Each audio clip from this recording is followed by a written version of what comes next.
Just for some background information, I grew up in a reservation where ghost activity was fairly common, and my grandmother's house is known to be one of the most haunted houses on the res.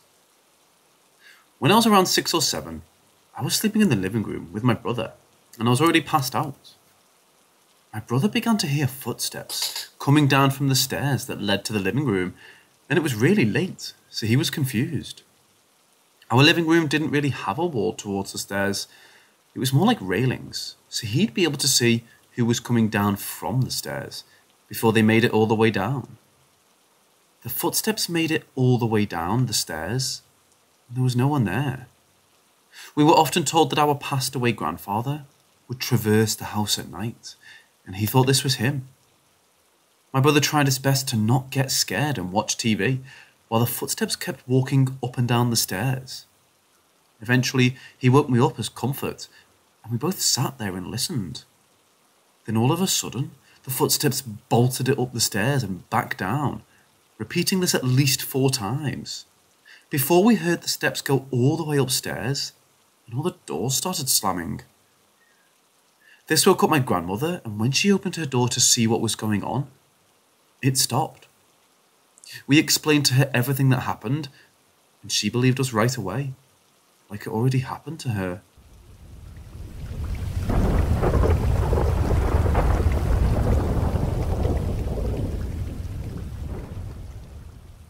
I had a very scary experience a couple of years ago in Montana, and to this day, I can never quite figure out what happened. Summer of 2011, we just turned 21. One July weekend, my friend and I decided to go bar hopping. I was drinking, and my friend wasn't, since she was driving, so she gambled a little bit. We left about midnight to go gas up and cruise around. At this point, I was pretty fucking wasted. So while she went inside to pay for gas, I stayed in the van. As I'm sitting there listening to music, this Native American man and woman come up to me and ask me where I'm headed. I tell them nowhere and that we live here in town. Then they asked for a ride to their house and told me they lived in the county. I'm usually very cautious about people and never give rides to strangers, but for some reason, I told them to hop in. They say thank you and hop in the back seat. My friend comes back and gasses up, then gets back in the driver's seat. We blast the music and head to the back roads where we usually cruise around when we don't want to run into cops. As we were driving, I kept telling my friend which way to go to the couple's house. She keeps asking me who the hell I'm talking about, but I ignore her and send her the bottle that the couple was sharing with me. I'm talking away to them, and about 30 minutes later, they tell me to pull into this dirt road. I tell my friend to stop and pull in. And that's all I remember. I wake up at 3:30 AM in cold, pitch black darkness. Our windows are down and our doors are open for some reason. I remember screaming at the top of my lungs for my friend to wake up. I scream at her to start the car and turn the lights on. When she turns the lights on, we're surrounded by nothing but trees and darkness. I look in the back seat and look around outside, but those people are nowhere to be found. There are also no houses where we stopped. I tell her, let's get the fuck out of here. Next day, I was still very terrified. I kept thinking about last night, wondering how she only took 2 shots of that bottle, and how that would make her pass out with me like that for 3 hours. My friend was pretty scared too. I told her what I remembered, and asked her what happened or if she remembers anything. She said there was nobody in the car with us and was wondering who I kept talking to, but she remembers taking a few shots from the bottle that mysteriously popped up out of nowhere, and she doesn't remember anything after she pulled into that dirt road. So the next day, we went cruising the back roads to try and find the place where we dropped those people off at. After driving a while, we hit this dead end, and I started getting a little bit of flashback. I remembered the sign that said no trespassing. The road and the way the trees looked were very familiar too.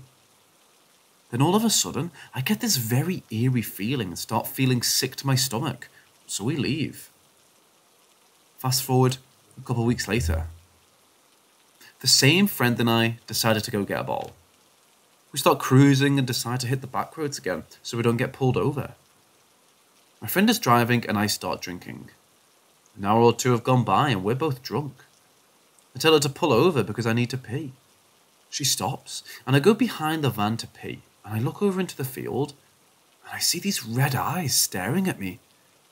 I pull up my pants quickly, then I see the brake lights from the van and the van starts driving away. I start chasing her and I slap the back window and she stops.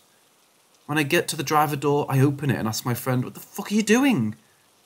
She starts laughing and says, "You told me to go, so I did." I pushed her out of the driver's seat and climb into drive. At this point, I'm scared sober, so we head home. The next day, she was acting weird and barely talking to me, so I decided to ask her why she was trying to drive off and leave me in the county last night. She told me that I was sitting in the passenger seat the whole time, and that I told her to go ahead and leave. Then all of a sudden, I was pounding on the back window of the van. She said, "When I looked at you in the passenger seat, your eyes were red."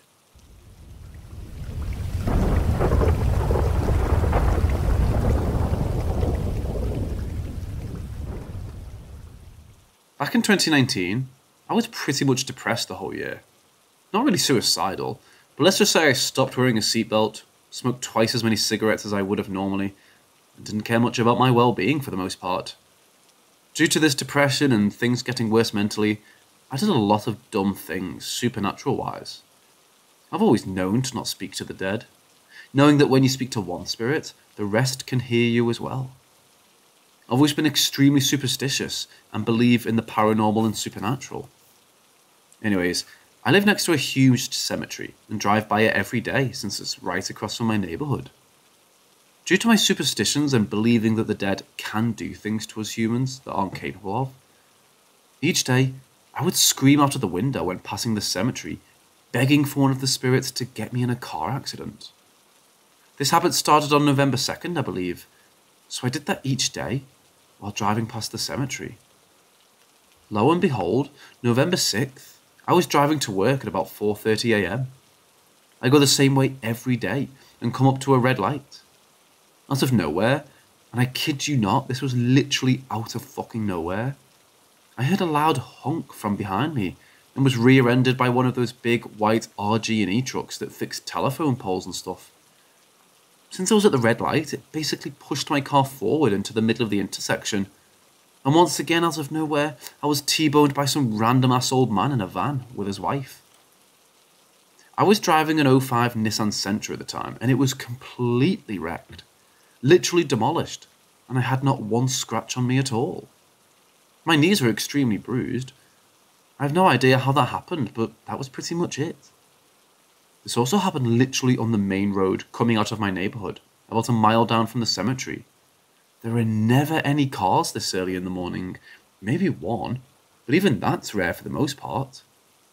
Also, while I was talking to the old man, they lived in a town literally 40 fucking minutes away and were driving to the park. The whole story is so weird and it honestly kind of creeps me out, but yeah. I was in an extremely bad financial situation also and was stuck without a car for quite a bit.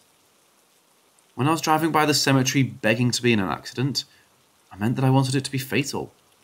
So I think whatever spirit heard me, or whatever wanted to mess with me or something, I don't know. Take it as you will. Maybe this was an extremely weird coincidence, but if not, always remember to be careful what you wish for when speaking to the dead.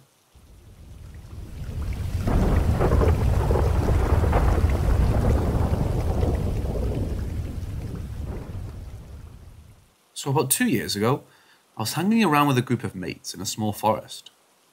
Now we've done this more than once and never really had anything weird happen, except on 2 separate occasions. The first encounter we had was a weird formation of stars slowly moving around in the sky in a triangle, and within a span of 2 seconds going incredibly fast and moving out of view. All 7 saw this, so I know it wasn't my imagination. Now the second encounter freaked us out the most. This happened at exactly the same location as where we saw the star formation. We were just casually hanging around in the midsummer, when around 2:30 out of the blue, I saw someone standing near us. Now I should point out he was standing behind one of my friends, who I had just talked to 3 seconds ago. Everything about this guy strikes me as off-putting.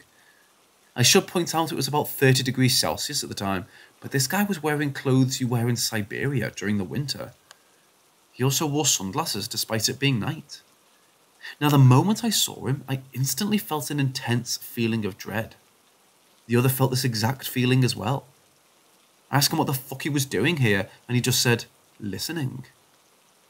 After he said that, he moved a couple meters, but there was something really wrong with the way he moved, as it looked like this guy glided over the ground. Now because he got closer, I told him to stay the fuck back, and he just looked at me. That moment, my fight or flight kicked in hard, as I got the feeling this guy was a genuine threat. So I got ready to defend myself if he attacked us. But just a second or two after, he looked at me, he just vanished.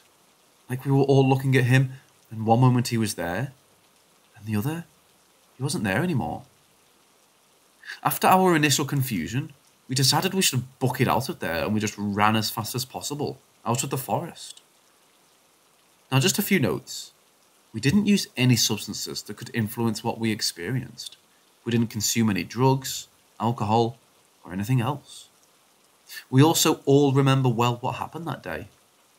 We're also quite well known with that forest, and because it's quite small, we've been everywhere in there and never have we found any signs of homeless people living in there.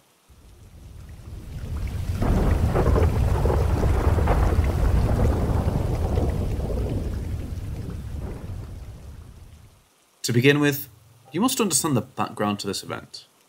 I'm from England and live in a city called Bristol. If you're a UK primary school student, you often go on a camping trip in your final year, year 6, age 10 or 11. Now this camping trip is usually to a safe and secure location, which is often used by many other primary schools. In my school's case, we went to PGL, Parents Get Lost, in Swindon, which is around an hour or so coach journey away from my primary school at the time. Now this is a very secure and safe location, used by hundreds of schools, and my school plenty of times.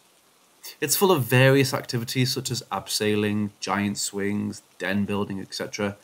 And it's a great experience to stay in a room with all your mates from primary school and away from your parents, despite teacher supervision at all times. Now one thing to note about the Swindon PGL site is that there's a main complex which is brand new, which is home to the canteen and hundreds of school hotel rooms. However, our school was given a building to the side, which was an old converted farmhouse. The teachers loved this, however, as it could only fit one school inside, which was ours, so there was no noise from all the other noisy schools if you were staying in the main new area. Boys' room on the ground floor, with girls' room above on the first. The farmhouse seemed slightly daunting to our 10-year-old selves, but we didn't care, as we were happy to be on holiday and in our rooms with our friends. Each day, you would be given a camp leader, essentially a PGL staff member, which would take you to see these cool and exciting activities during the day, such as den building or kayaking. So on this day, we got into our groups beforehand, and I was with a few of my mates and a few people in my class, with 2 of my teachers and of course the PGL staff member. We were then told what task we would be given today, and out of all the fun activities we were given, the nature trail. What a load of rubbish. Anyway, as the site is fairly small, all the activities are within relatively to another. For example, there's a thin stretch of woodland area surrounding the inner centre of the main field in a square shape.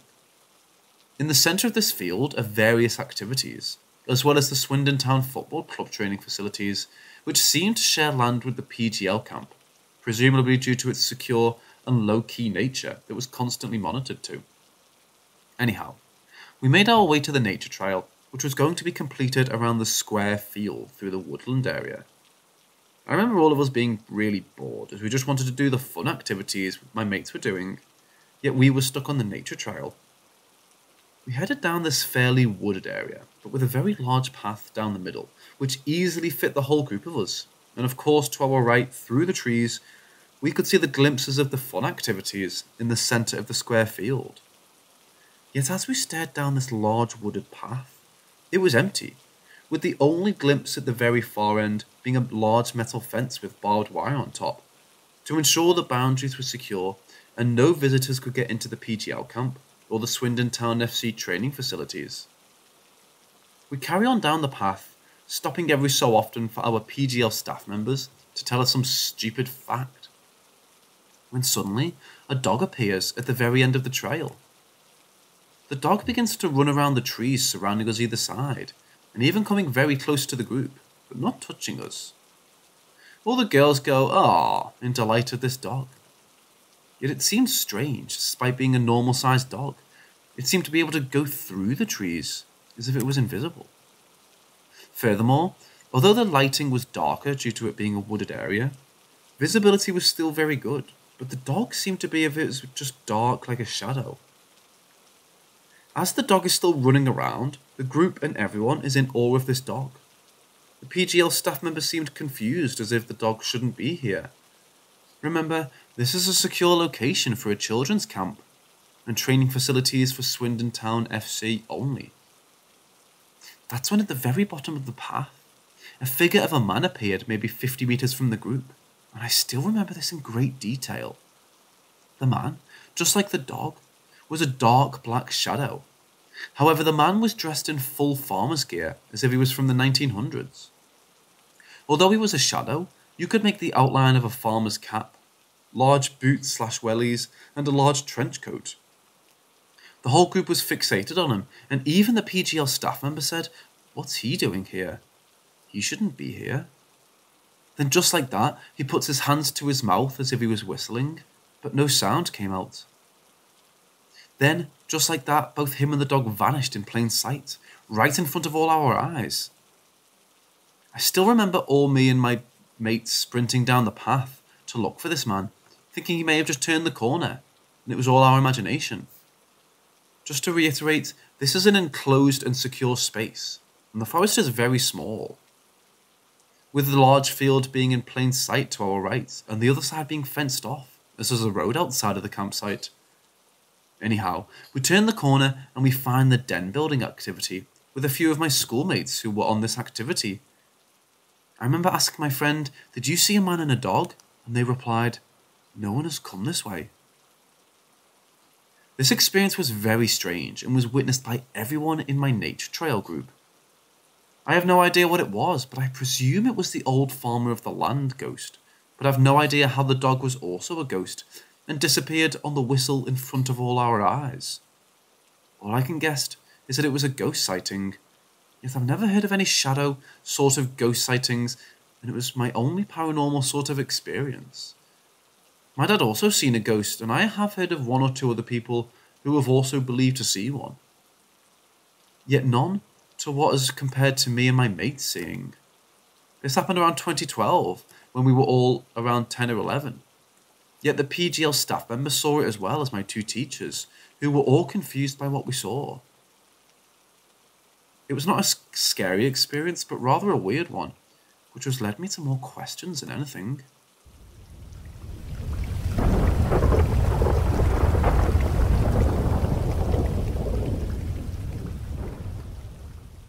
So I have a son that's 6 months old. I'm struggling to get enough sleep these days because he's a reckless little dude. Anyway, he woke up at 6:30 this morning, so I went to the living room to try and help him get back to sleep without bothering my girlfriend. I'm super tired at this point, so I lay down on the couch with him, hoping he'll get tired and maybe sleep for another hour. He doesn't. After about 30 minutes, he gets grumpy, so I put him in the baby nest next to me. I lay down on the couch again, and suddenly, out of nowhere, I can hear a strange whisper calling my name. The sound is loud and clear, but like when sound is played in reverse. It was weird and super creepy. I sat up on the couch, goosebumps all over my body, looking around the dark living room trying to find the source. I first thought it was my girlfriend, but she never whispers my name like that. She always calls me babe. She was sleeping. My boy's looking at me. Did he hear it too? I told my girlfriend this and she believed me instantly. She woke up several times that night with the feeling of someone watching us. It's not the first time she tells me this. I say it's her being overprotective, but after this morning, I'm not sure what to believe. I've experienced a few strange episodes with stuff disappearing and reappearing, chandelier swinging, light flickering, and crackling noises, but I've always blamed it on wind, temperature change, bad light bulbs, etc. I've always been fascinated with ghosts and paranormal activities, but never really been responsive enough to experience anything physical or specific like seeing, hearing, or feeling. Until today. Anyone else experienced this? I can still hear the whisper in my head, goddamn.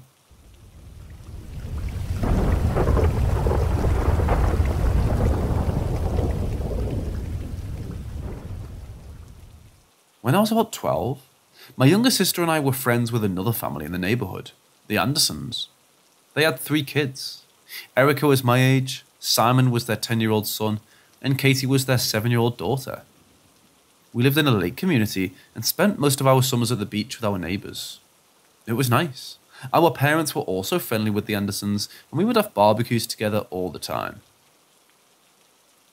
One day, my dad swung by Anderson's house to pick up the 3 kids so they could go to the beach with me and my sister. Their mom, Cindy, was home by herself, while her husband was at work. We were only at the beach for about 45 minutes when all of a sudden, Simon turns white as a sheet and grabs his stomach. He says to us, "Something isn't right." Then looks at his sister Erica and says, "We need to go home, right now." We thought he meant he was feeling sick and might throw up, so we tried to convince him to go to the beach house bathroom, because of course, we wanted to stay at the lake. He adamantly refused, saying he wasn't going to be sick. He just felt like something was really wrong. He was clutching his chest and abdomen and breathing very fast. We finally went over to my dad and asked if he could drive us back to the Anderson house, because Simon wasn't feeling well. So we all piled back into the car, sad to be leaving, but also worried about Simon. As we drove back to the house, Simon was growing more agitated in the car, begging my dad to please hurry because he needed to be at home. The beach was only a few minutes away, so we arrived at the house quickly. Simon ran up ahead of us inside and made a beeline for the bathroom. We thought he was hurrying because he had to throw up, but it turns out something much worse was happening in that house. We followed him inside. When Simon pushed open the door to the bathroom, his mother Cindy was leaning over the sink. Empty pill bottles were strewn around her on the counter, and she was hysterically crying. Apparently, she had planned to kill herself while we were at the beach. She wrote a note and taped it to the bathroom door, basically telling her kids not to come inside the bathroom and to call their father. From what I recall, she had emptied and downed 2 or 3 bottles of heavy-duty prescriptions. We called 911 and the ambulance rushed her to the hospital, where they had to pump her stomach and monitor her carefully. She survived, thanks to her son's gut feeling. He had never had that sensation before to my knowledge, and I have no clue how he knew what was going on at his house. All I know is that his persistence and intuition saved his mom's life.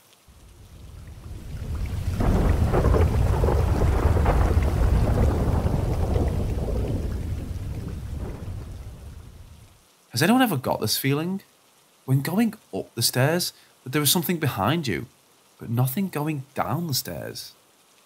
In my hometown, a small little town in southeast Idaho, where I basically grew up, we had a house, and I swear, there was something there, but only when I was going up.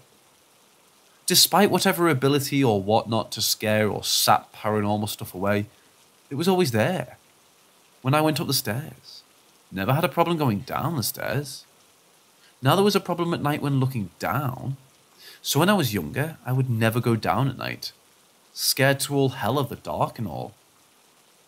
It isn't related to the feeling of something in the closet or under the bed though the closet is a whole other bag of worms altogether. That feeds into a phobia I have of small dark spaces. Anyhow, back to the story. I've never felt the same way about any other set of stairs in my life. Even old and creepy steps never bothered me like the ones in my own home. For context, the stairs in question are inside set of steps that go down about 8 to 12 steps, to a landing, then turn to the left 1 step down, into the basement, be it night or day. It always felt like something was behind me on the way up. and at night, there was something down there.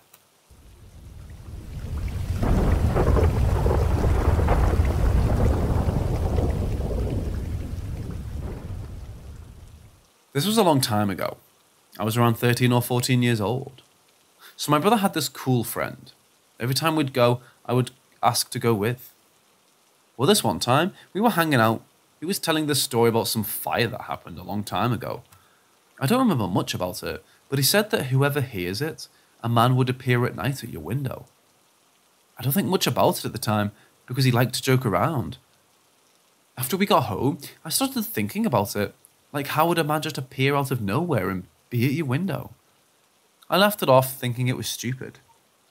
So that night, I woke up suddenly because I needed to use the bathroom. Well, my bed was under the window, but facing towards the door, so I was able to see lights from cars. For a moment, I saw the light of a car pass. Then in between, a shadow of a man.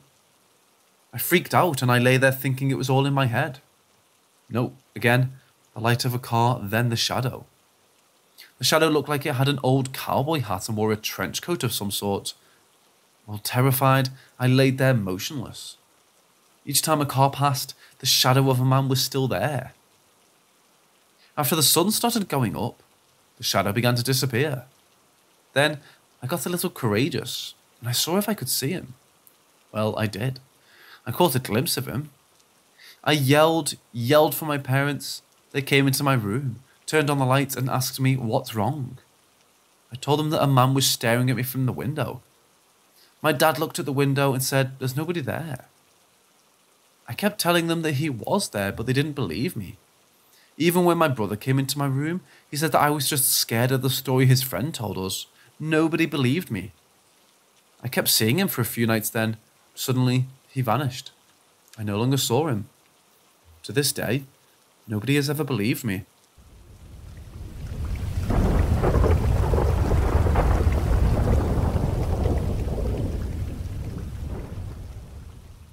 This was back in 2005 when I was 10 years old and still living in my old neighbourhood. The house was very creepy. You would see things out of the corner of your eye and see shadows moving. Well, this is about my corner room of the basement where the old spirit was. I never really cared about seeing the shadows in the house because I was sleeping upstairs sharing a room with my brother, so I thought I'd be safe. Then he started to sleep in the basement, so I followed him down there. He didn't let me share the room, so I took the corner room next to him. One day, I was taking a nap and then woke up all of a sudden, but I didn't think anything of it. So I went to the bathroom and did my business.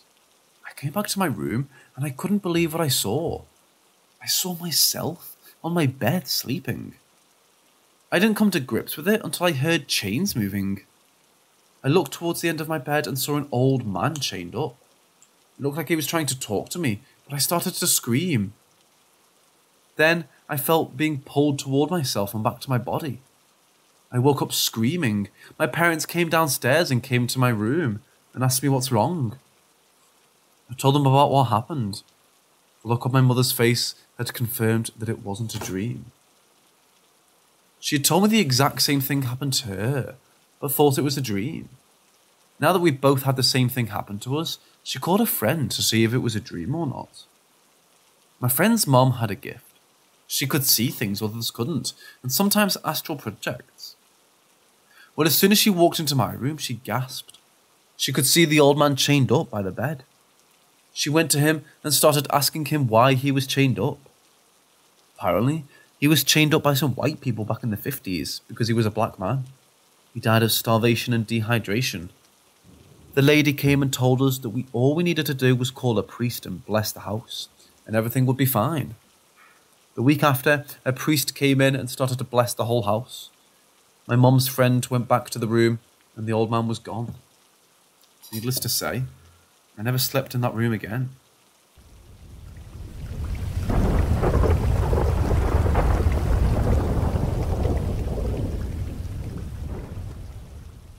Growing up, I lived with my mum, dad and 2 older brothers.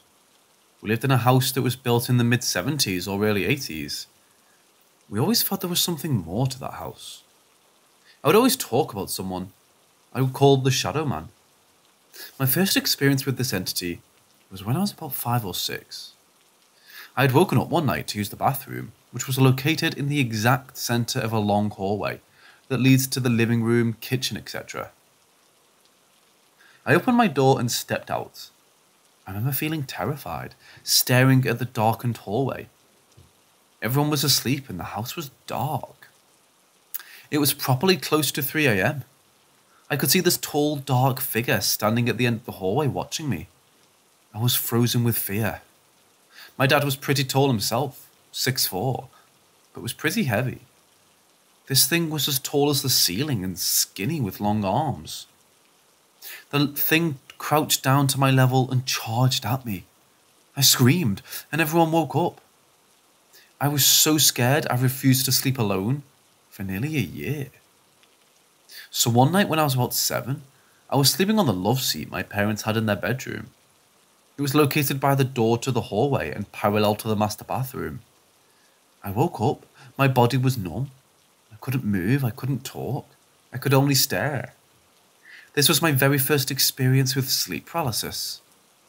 I laid on the couch, staring at the tall, skinny, dark figure that was stood in front of the bedroom door, by my feet.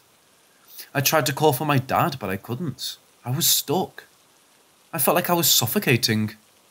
Suddenly, my dad yells out, he sleeps a lot, "Leave her alone! Get out!" I quickly sit up and jump from the couch to my parents' bed, waking both of them up. I laid between my parents trying to go back to sleep, but I couldn't. I could see the shadow man walk from the door to the bathroom, and then to the closet located next to my dad. My dad started mumbling, like he was having a nightmare, and suddenly woke up. He got up to use the bathroom, but before he did, he opened and turned on the closet light.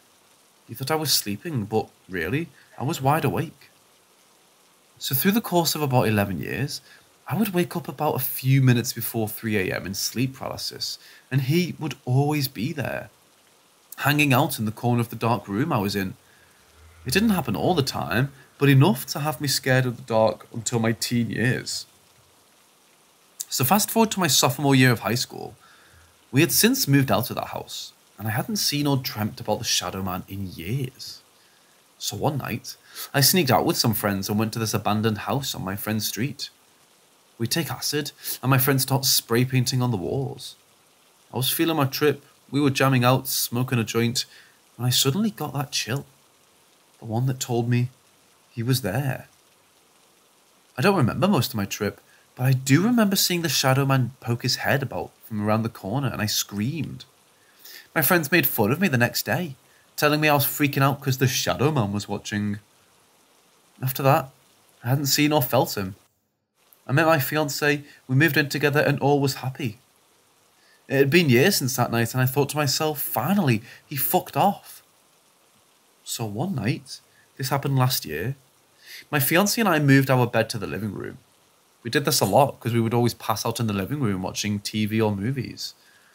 We were sleeping, and I had this dream that I was sleeping in my old room. I turned to look at my fiancé, and he was in my bed, sound asleep. I tried to get up and was hit with sleep paralysis. I tried to stay calm as I knew I was dreaming, and I would wake up soon, until I glanced at the corner. There he was, standing, watching. I felt so scared I couldn't breathe. I looked back at the ceiling, telling myself to wake up. I could see the ceiling of my apartment, but the walls were of my old bedroom. I was trying desperately to nudge my fiancé to wake him up, but I was frozen and felt intense pressure all over. Finally, after what felt like hours, I was able to move my hand just a smudge and touched his back. The second my hand made contact with him, I was snapped back into reality and sat up gasping and whimpering. The last incident to happen was about 2 months ago. I was sleeping and started dreaming that I was going in a taxi somewhere. I couldn't see the taxi driver, and he was just a mass of pitch black. The taxi suddenly went off-road and headed toward the woods. I tried to get out, but the driver reached back and placed his hand in the center of my chest. I opened my eyes, and I could still see the taxi and the trees, but behind that was my bedroom. The figure was turned and staring at me with his hands still on my chest, pinning me in place. I was freaking out. Now, my bedroom was more visible, but I still was stuck. I couldn't move, couldn't talk. My whole body was still asleep, but my mind and eyes were wide awake. I started to whimper, and my fiancé turned and threw his arm over me. I started crying when he did this because the pressure intensified. The dark figure was leaning closer and closer until we hit a tree. When we did, I shot up, gasping and crying. He woke up instantly and was trying to calm me down. I was terrified. I was able to go back to sleep after an hour or so. After that, and to this day, I see a smudge of darkness pass by out of the corner of my eye.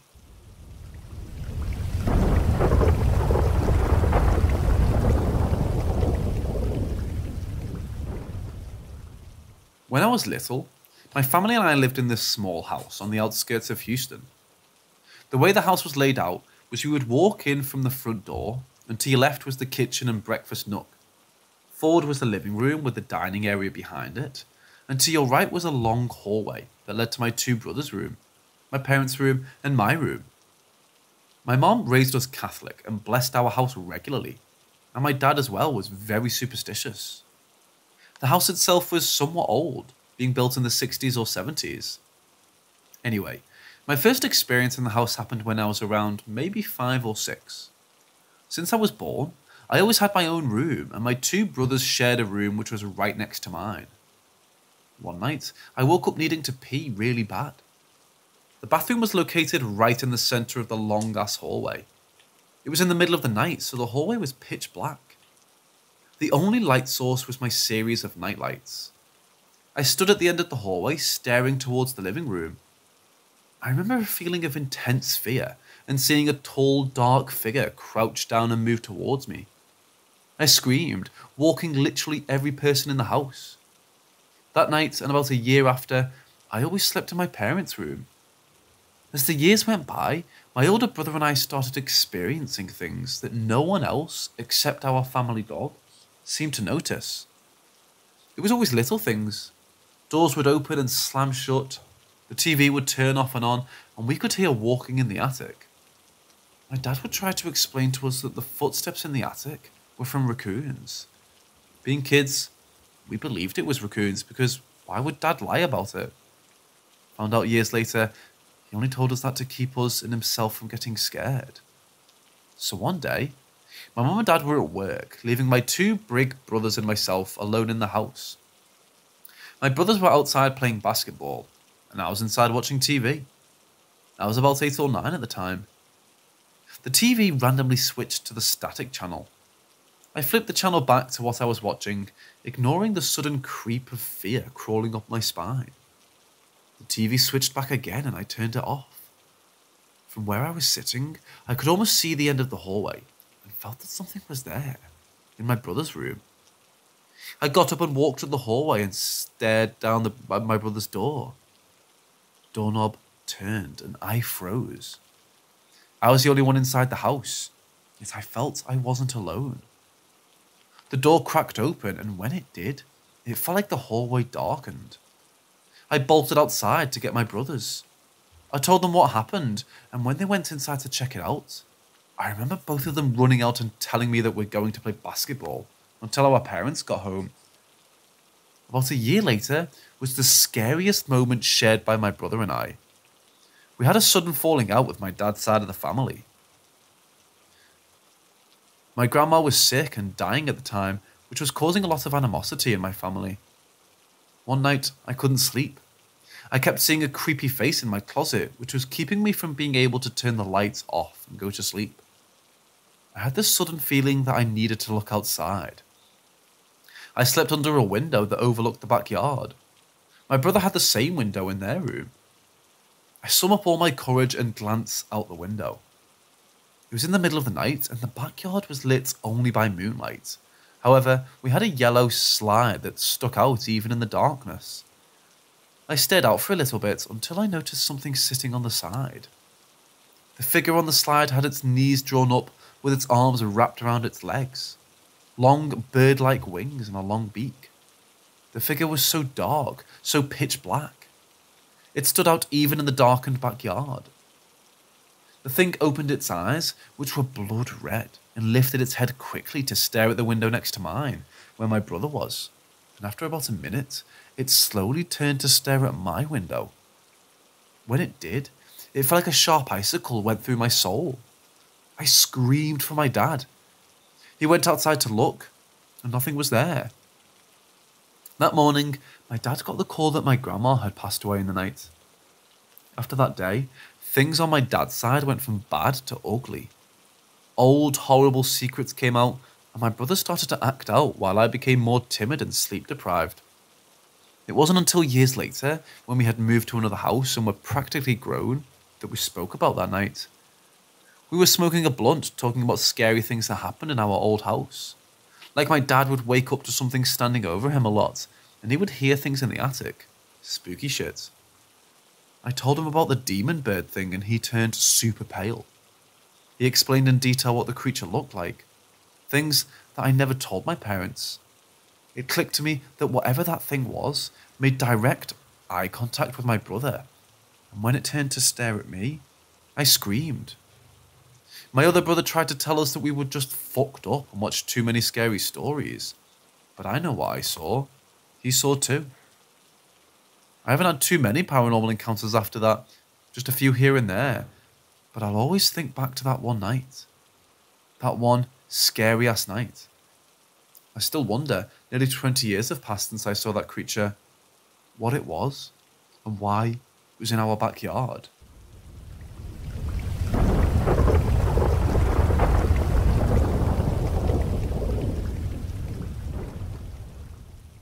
I was a security contractor for 4.5 years and worked both stateside and overseas. Most of our stateside contracts have us doing what some would describe as military police duties, just on a private level. So we do access control, patrolling, respond to 911 calls on facility grounds, etc. Most of these locations are pretty rural, located in the western half of the United States. The kind of places where you can still see the stars at night. This event happened in 2015, around May, and was probably one of the most WTF moments of my career at that point. Myself and another contractor, Ty, were manning an entry point to a facility located approximately 4 miles away behind us. In front of us was approximately 2 miles of semi-flat barren ground, ended only by some hills, and behind us was the perimeter fence, approximately 9 feet high, topped with barbed wire, with the earth behind that matching the earth in front of us. So on a sunny day or at night with a bright enough light, you could easily see 1,500 feet in any direction, with little to no concealment to anything larger than an extremely small animal. We sheltered in a small 12 by 8 shack, powered with electricity and that had running water. The front and side windows could be popped out and upwards, allowing fresh air in. So it's about 2:20 in the morning. We're sitting at around 60 degrees. Ty and I decided to turn the lights off both inside and outside of the shack so we could see the landscape better. It was a moonless night, slightly cloudy, the kind of night perfect for camping, but it was dark. I mean, beyond 75 feet, you couldn't really see anything beside lights off in the extremely far off distance. As we sat there waiting for nothing, liking posts on social media, we both distinctly heard what sounded like a large, quadrupedal animal approaching the shack. Which was odd, because neither of us had been briefed on anything like this occurring at this specific facility we were guarding. As we both turned around and began to look out the windows, neither of us could see anything, but it got louder, almost like it was getting closer. At this point, you'd expect to see at least an outline of something, because it sounded like it was easily within 50 feet of us. But nothing. We both were confused and justifiably concerned. Neither of us talked. We just listened and communicated with our concerned looks. This is what really fucks with my head, and to this day, the closer it got, the slower the steps got, and eventually, it sounded like it went from being quadrupedal to bipedal. I'm talking it sounded like someone was now within 10 feet of our shack, just casually walking around it. Believing our eyes to be deceiving us, we used the lights on our rifles to begin to illuminate the area, searching our respective sectors and looking for anything. These lights were bright, The beams easily reaching out 250 feet, not leaving much to the imagination, and yet nothing. Not a single thing or person. But yet once we turned the lights off, the footsteps continued. I would have bet money I was dreaming it if I was alone, but I wasn't. I had someone with me confirming what I was experiencing was real. We began to talk amongst ourselves. Night vision. Since we were working on a night post, we're directed to bring our issued night vision goggles with us, so we use those and start scanning, and we literally cannot see a damn thing, but we can still hear the footsteps. At this point, we actually are so concerned for our safety, we request help. In the meantime, we leave the shack, helmets on, night vision on, and search the immediate area. It's important to note the night vision provided less long-distance vision than the flashlights. We disengaged the ENVGs and went back to the flashlights. I mean, we searched, kicked over rocks, tapped out feet in divots, seeing if there was a secret hatch. Nothing. It took our backup 20 minutes to arrive in the form of 2 half-asleep supervisors and an ATV. Kind of agreed to make something up, anything reasonable. We heard these footsteps for roughly 15 minutes total, and I honestly don't know what it could have been. I worked the shack like 4 times before then, and a handful of times after, and nothing similar happened.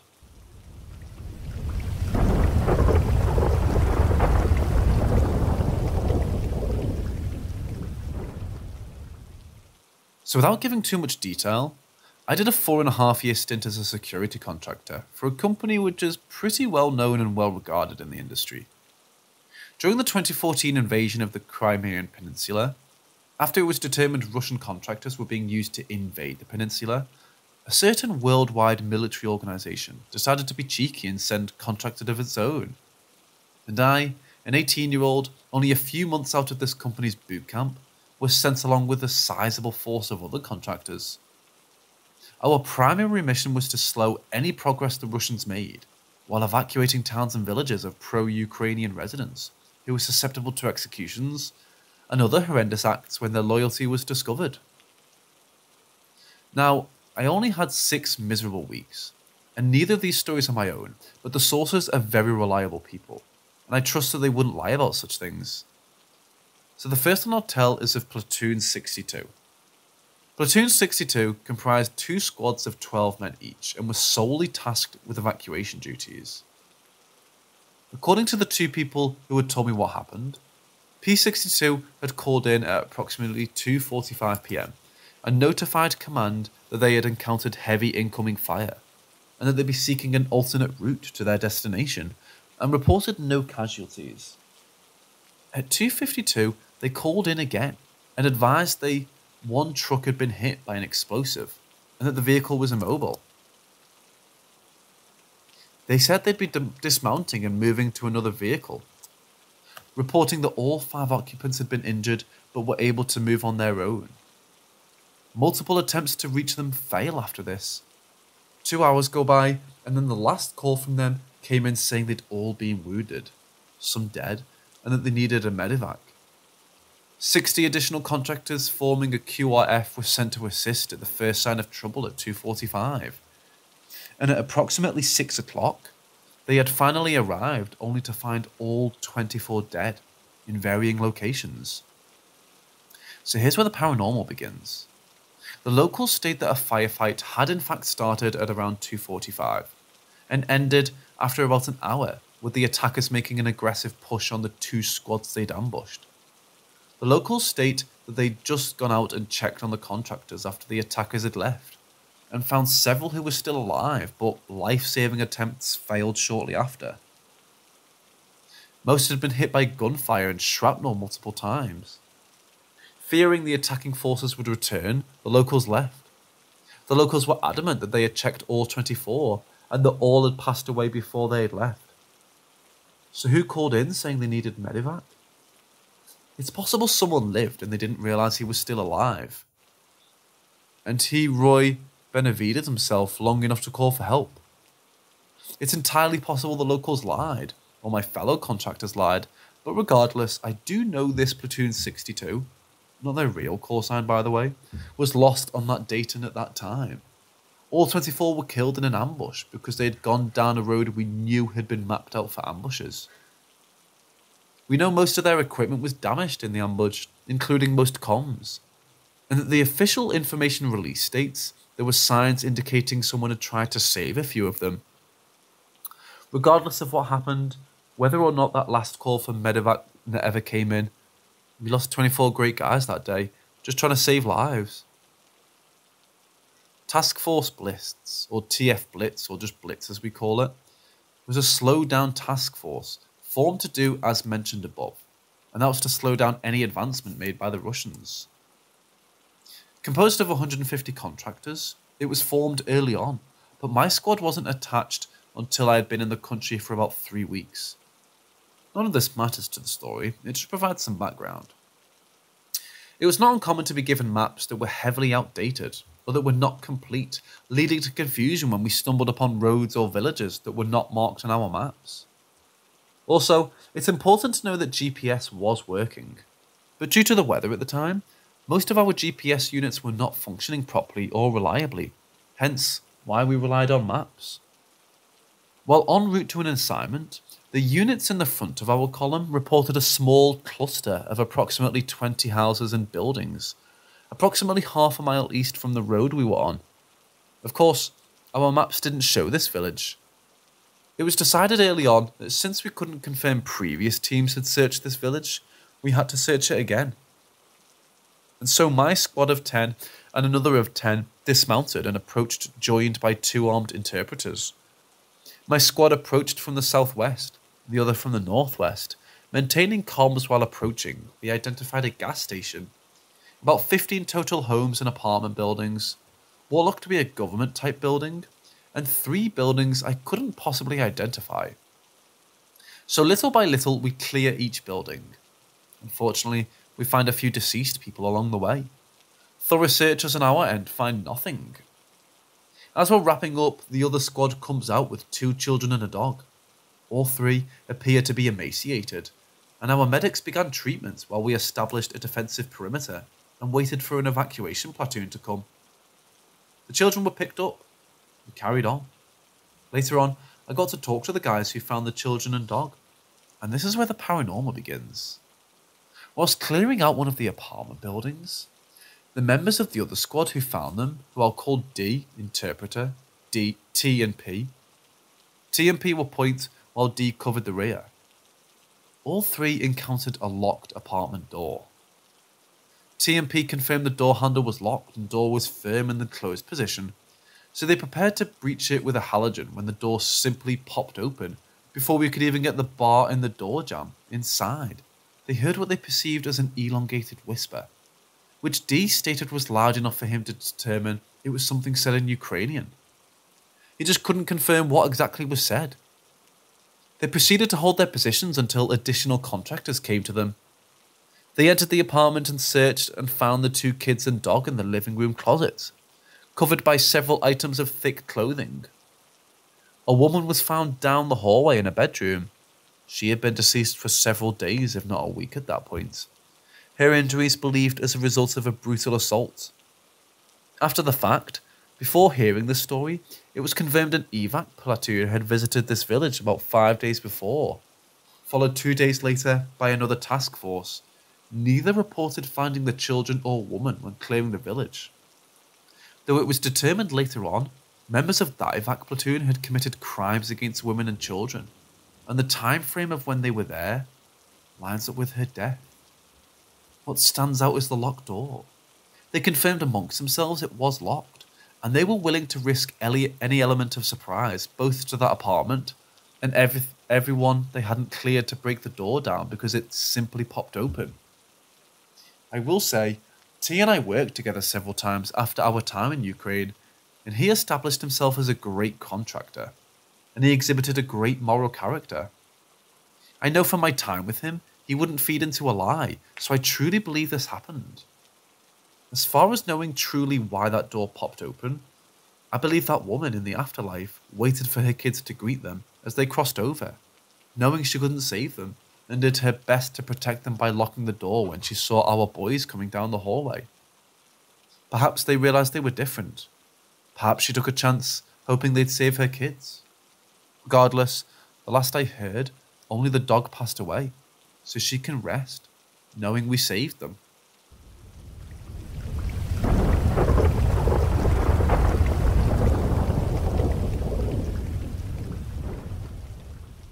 Back in October of 2017, my band and I were in the middle of our 2-week-long European tour. It was a great experience. However, what I experienced there will probably be with me the rest of my life.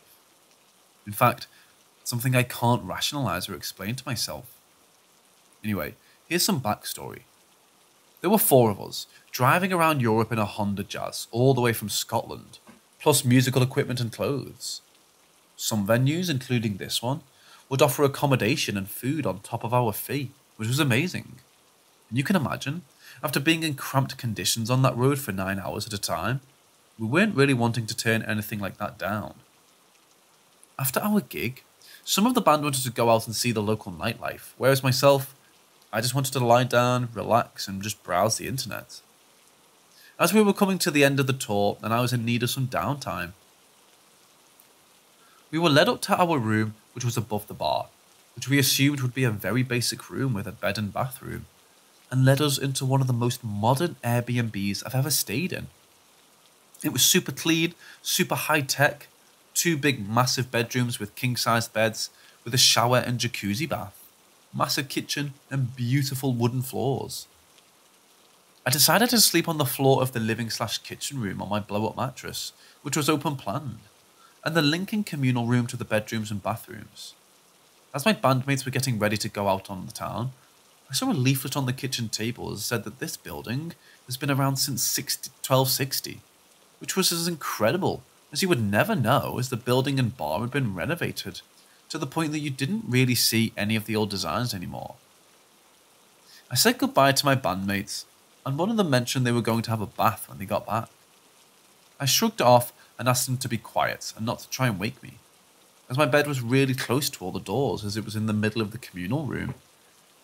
After they'd left, I turned over and went to sleep pretty quickly. I woke to the sound of a dripping tap. It was pretty dark, but my eyes adjusted fast. The lights of the city were coming through the cracks in the blinds. My first reaction was being mad at my bandmate for not turning the taps off properly after he had a bath. Turns out later, he never ended up having one. I turned over and saw it was about 3:30 AM and on the wall clock. I threw the blankets over my head and closed my eyes again.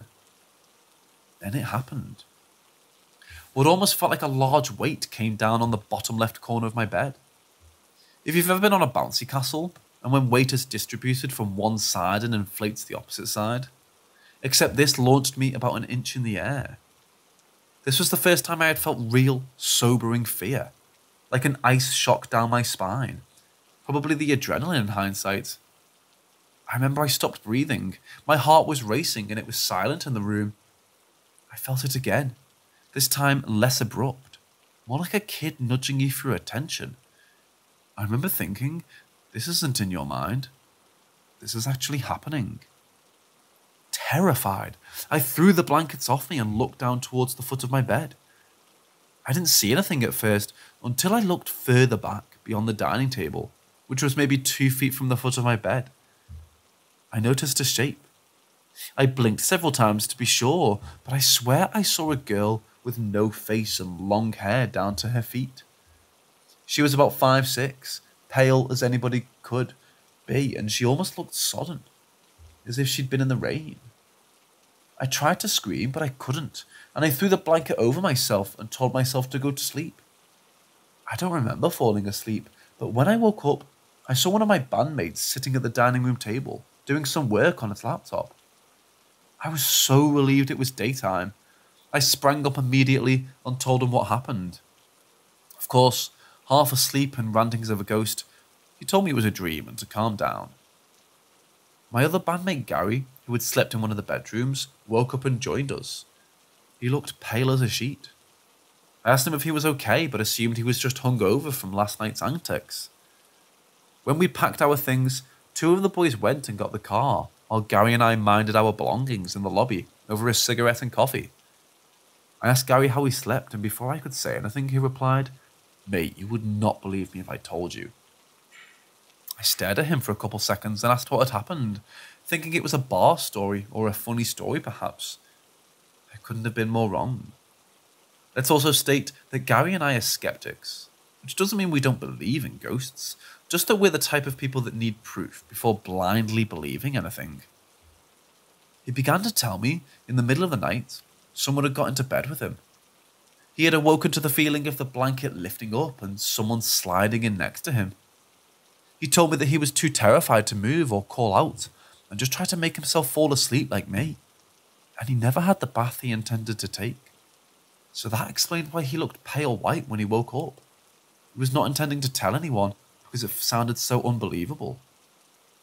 We stared at each other for a while and said we'd never sleep another night in Zurich.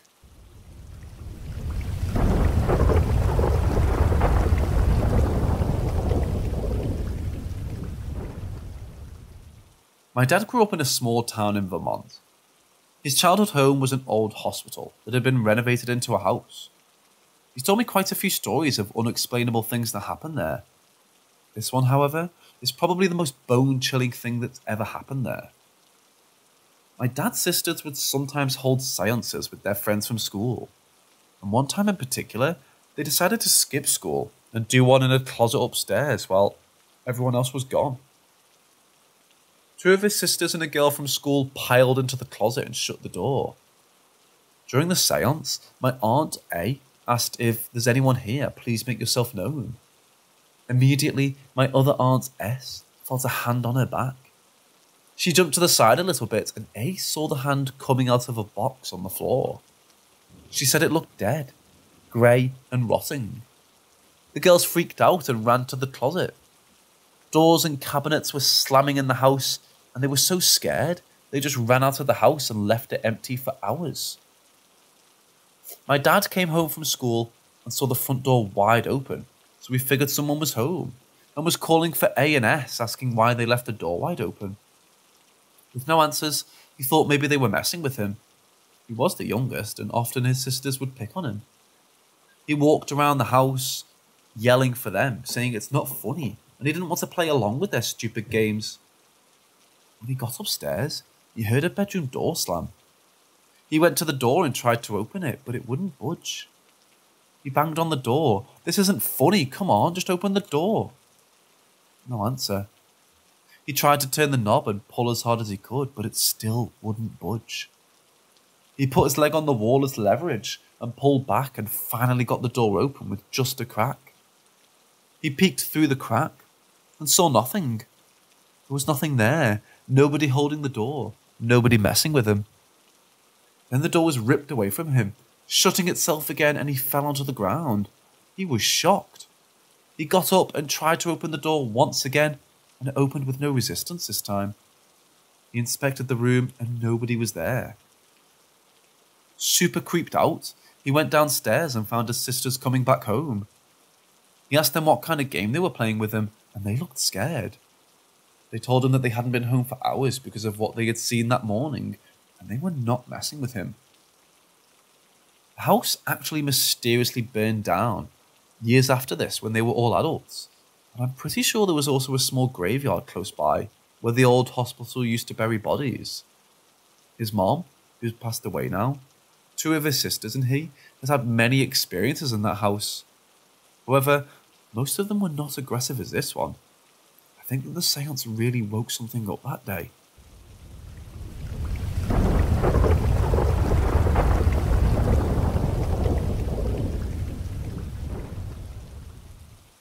This happened to me over the course of probably 8 to 10 years. To my knowledge, nobody ever died in or around my house, but my parents did have my grandfather's ashes in their closet. If that maybe has anything to do with this, I'm not sure. The first account I can clearly remember was when I was about 6, super young, but I can still remember the night vividly. I woke up in the middle of the night and wanted a little snacky snack, so I walked to the kitchen in the dark and grabbed a banana off the counter. I noticed the light in our backyard was on, so I looked out the sliding glass doors, and I saw a man standing out there facing the doors. He looked kind of like a pirate. Like I said, I was super young, so I'm not 100% sure, but I know he was wearing a giant black hat. That's what I focused on the most. I wasn't necessarily scared, but more shocked that someone was out there so late and I didn't recognize him. I looked down to open my banana, and when I looked back up, the strange man was gone. I didn't think much about it, and I just went back to my room to eat my snack. But thinking back now, it was definitely creepy. If it was not a ghost of some kind, then there was just some strange man wandering around our backyard at night. The second creepy thing that I remember, I'm not even sure was paranormal, but who knows? I was about 7 or 8, and my brother would have been 10 or 11. Our mom left us home alone for a few hours while she took our little sister 4 grocery shopping with her. It was a super rainy, stormy day, so I figure it was probably easier for her to just look after one kid in the store. And we were old enough to watch TV and not get into any trouble while she was gone for a bit. So anyways, our dog started going insane at the window in the living room that faced the front yard and street. We live in the suburbs, lots of houses around us. My brother and I, curious obviously to what the dog was freaking out over, went to the window and peeked through the blinds. We saw someone dressed in all black. Literally looked like someone wearing a black gimp suit or something, crouching in our tree branches outside the window. We watched for a few seconds and then whoever it was must have been scared off and jumped out of the tree and ran to my neighbour's house and jumped their fence. My brother and I called my mom and told her about what we saw, and she came home as soon as she could to make sure we were safe. And we never found out who or what that was. The reason I think this might be paranormal is that nobody's house was ever broken into, and that person or thing moved with almost superhuman speed. They jumped from the tree and over the fence in maybe 5 seconds. Plus, it was insanely rainy and windy, and who cares about a joint in those conditions? The last few things that happened to me when I was way older, 14. I forced my brother to live in the garage so I could finally have my own room. My sister and I have shared since she was born, and she was a slob, so I would constantly be blamed for her mess, and I was fed up. So anyways, I started mini construction on my new room, painted the walls, ripped out the carpet, etc. This is when I would wake up covered in scratches and bruises I couldn't explain. I don't sleepwalk. I do sleep on my side and sometimes turn over, but I don't do any crazy flailing. And I never had long nails, so I didn't scratch myself. The nights that I would stay up late, I would hear weird scratching in the walls and sometimes banging. Nobody else ever heard anything though. I also would sometimes feel a weird sensation like I was being watched or listened to when I was all alone. I would also hear my mom call my name when I would be home alone, walking around the house. Not much past that though, except I really wanted to try a Ouija board and my dad would not allow it. He grew up in a haunted house and his sisters would do seances and make things worse. I'm now 21 and I haven't had any more notable experiences. I'm still in the same house, same room. I really just tried not to acknowledge whatever it was in hopes it would stop. And it did. For now.